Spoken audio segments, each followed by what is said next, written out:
gusto namin magpahayag ng mabigat na pagkabahala dito po sa desisyon ng Senado na dalhin po si Bryce Hernandez mula sa PNP Custodial Center papunta sa Pasay City Jail. Nakita ko natin kahapon yung bigat ng kanya pong testimonya patungkol po doon sa nagaganap po talaga sa Bulacan at kung sino po yung mga sangkot pong matataas na opisyal ng pamahalaan, partikular ng mga senador.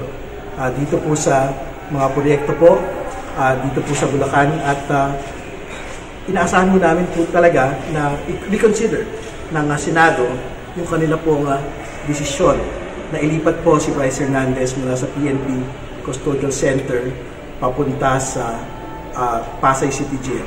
Tingin po namin ay mas masisiguro po ng Senado at ng Kongreso na talaga naman po nagkagawad ng protective custody po sa kanya kung mananatili po siya sa PNP Custodial Center ibis po nasa Pasay City Jail.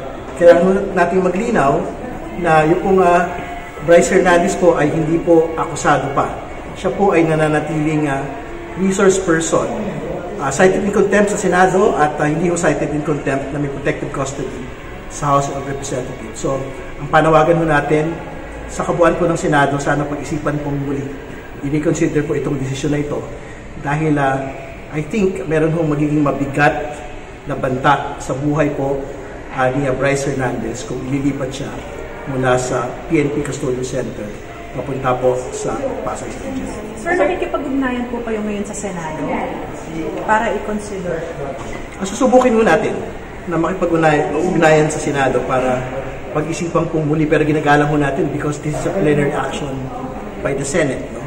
So, ang kabuuan po ng Senado po yung nagpasya na ilipat po si Bryce Hernandez papuntang Pasay City Jail. But we are speaking now as part of the House Infrastructure Committee na talaga ho narinig yung po kanyang testimonya, nakita po yung mga larawan, nabasa yung pong mga text messages po ng mga senador at ng kanila po mga tauhan dito po sa mga kawani po ng DPWH.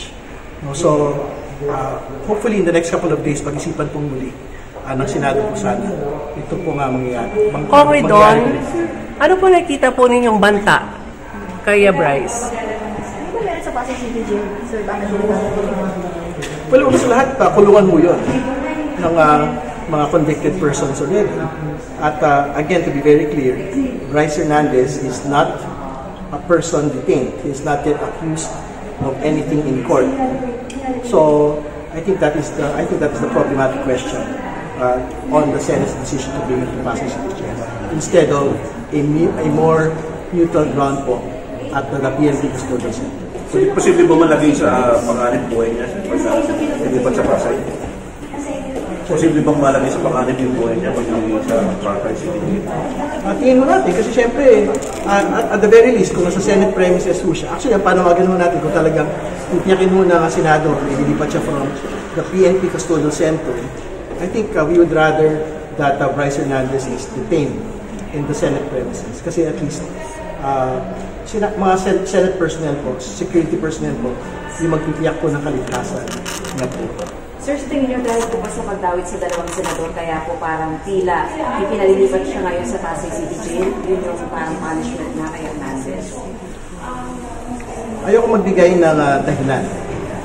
Doon po sa wisdom po ng Senado kung bakit yung nila dadalhin po si Bryce Hernandez sa Pasay City Jail at hindi po sa Senate premises. Pero again, as the Infrastructure Committee po of the House, talagang we are conveying our grave concern for this transfer.